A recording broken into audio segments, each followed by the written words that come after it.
Watazamaji wetu wapendwa, tunashukuru sababu mmetupokea huko nyumbani. KSS Production inampokea John B. Ni mwanamuziki wetu ambaye mtagundua au labda ambaye mnamfahamu. Kwa wale ambao ni mara kwanza kumuona na kumtazama kupitia mitandao yetu, John B, unaweza tupatia kifupi ya presentation yako? Kwanza kwa majina naitwa John B. Hiyo ndo jina yangu. Mimi ni mwanamuziki, nafanya muziki. Ndo hivyo.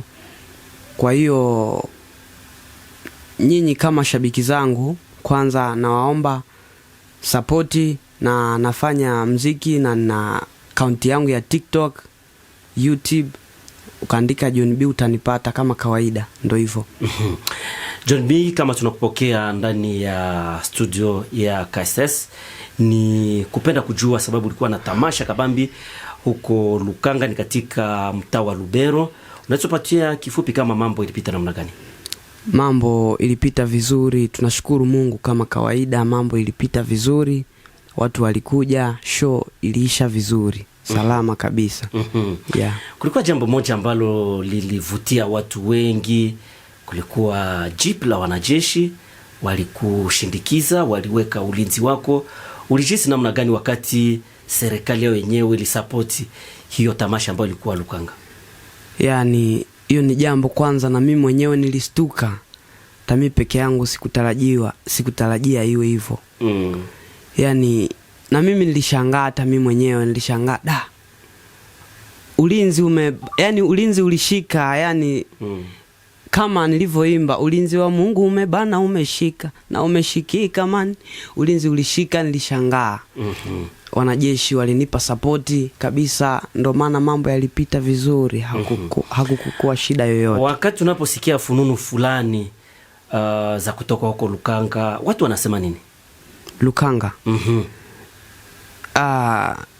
Kuhusu hiyo watu walishangaa na walifurahi, lakini ilikuwa mara kwanza kucheza hapo? Ndo hivyo. Mara yangu ya kwanza kufanya show. Huko Lukanga, lakini fasi nyingine umefanya show? No, ilikuwa mara ya kwanza. Sababu gani ulikusudia uanje show zako huko Lukanga? Sababu ndo mahali nilizaliwa. Niliona tu nianze show nyumbani. Nitafanya kwingine, lakini nianze nyumbani kwanza. Ndio hivyo. Tukisema kuhusu vijana ambao mmesoma nao, labda mmeshinda pamoja wakati mlikuwa watoto kidogo kidogo, walipokuona unatembezwa ndani ya jeep la wanajeshi, ulikuwa ukiwaona ama haukupata wakati ya kukaza macho kuona kuwa ule ni rafiki yangu? Kuna wamoja ambao ulifahamu? Nilikuwa nawaona. Walikuwepo. Wazazi wakasema nini? Wazazi pia nao walishangaa. Sababu kwanza na wao hawakuwa nadhania kwamba yatakuwa hivyo. Walishangaa, huyu ni mtoto wetu ndo analindwa na wanajeshi. Na walishangaa, ilikuwa jambo moja ya kuwastua. John B, Lukanga watu wengi wanasimulia sana na rais lugha la Kinande, lakini unapoimba sijui watu wanawaza ni mtoto wa wapi. Hiko kipaji umekitoa wapi kuimba kwa urahisi kwa Kiswahili, tena Kiswahili chenyewe, Kiswahili kabisa sanifu na nyimbo? Watu wengi wanazani umezaliwa Tanzania, wakati unaposema umezaliwa ndani ya Kongo DRC. Kwa watu wengi hawaamini. Kipaji hicho kimetoka wapi? Hiyo kwanza ni mambo ya Mungu. Sababu na mimi sijui kwanza kipaji imetoka wapi. Nilizaliwa nimejikuta tu na kipaji ya kuimba, na mimi sijui imeanza wapi. Hiyo ni maajabu ya Mungu tu. Ni maajabu ya Mungu. Katika hali ya wanamuzika, unapenda uelekee wapi?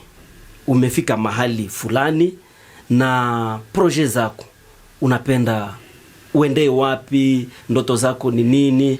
Ni jambo tu ambalo watu ambao walikuona, watu ambao wanakufuata kwenye mitandao, watu ambao wanacheza nyimbo zako katika tamasha mbalimbali, katika sherekeo mbalimbali, katika nyumba zao, kwako binafsi ndoto yako ni nini? Kwanza lengo yangu na mimi tu ni kuwa star mkubwa, nisikike kama wengine ulimwengu mzima. Ndo hivyo. Ndo maana kila siku nakuwa naendelea kujikaza na kuongeza bidii kwa mziki, ili na mimi siku moja niwe kama wale wengine mastaa ambao wanasikika sana kwa dunia. Kuna wale ambao unaamini mastaa wengine ambao unapowasikiliza unasema labda Mungu nami anipe bahati nifikie kiwango cha star fulani, sijui wa Kongo, wa Tanzania, wa Kenya, sijui wapi. Wapo. Kongo kuna Fally Ipupa. Yani ni wengi, Fally Ipupa, Inos B. Tanzania kuna Rayvanny, Konde Boy, Diamond. Yani ni wasanii wengi. Wasanii ni wengi ambao wameshasikika tayari. Na mimi tu natamanigi siku moja niwe kama wao. Nisikike kama wao. Njia zenyewe unazichukulia namna gani?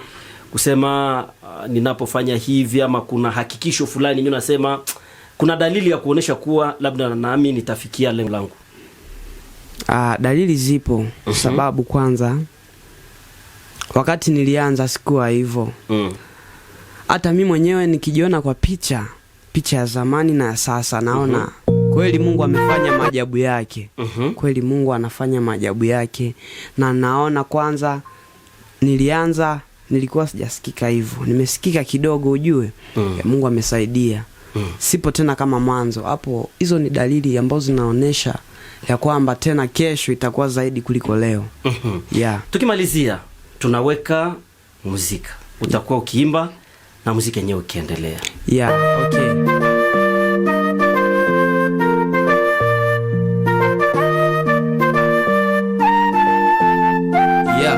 Nina mzigo moyoni mwangu nikikupa wezi kuchukua. Tena kipaji nimejazwa, nimejazikila nafiki stakwa kunichunguza. Wendo Baba mwenye mawingu na tena wendo mwenye dunia. Wendo najua manzo na mwisho wangu na siku nitakaposikika. Mola wangu nikumbuke nitoke kwa mtani na mino jemedari. Mola wangu nikumbuke madaraka zipande kama za askari. Minapitia shida, vikwazo, mateso, eni wenzangu mniombe. Mziki kipaji changu bado naisukuma, wawe msanyuze.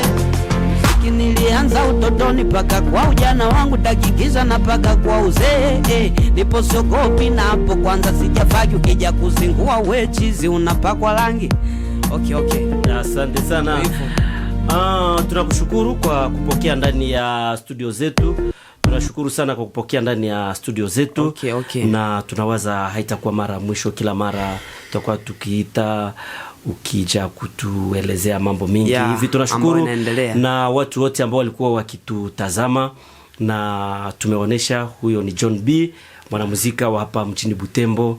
Na anaomba support ya kila mtu. Ndio hivyo. Message yangu ya mwisho, kwanza nashukuru shabiki zangu kwa wanajitolea kunisapoti hadi kufika hapa nilipo, na waendelee hivyo hivyo na waongeze bidii. TikTok, YouTube John B utapata nyimbo zangu zote. Asante. Salama. Na tutakutana siku nyingine. Tunashukuru KSS Production kwa hiyo toleo ya siku ya leo. Tunakutakia maisha mema.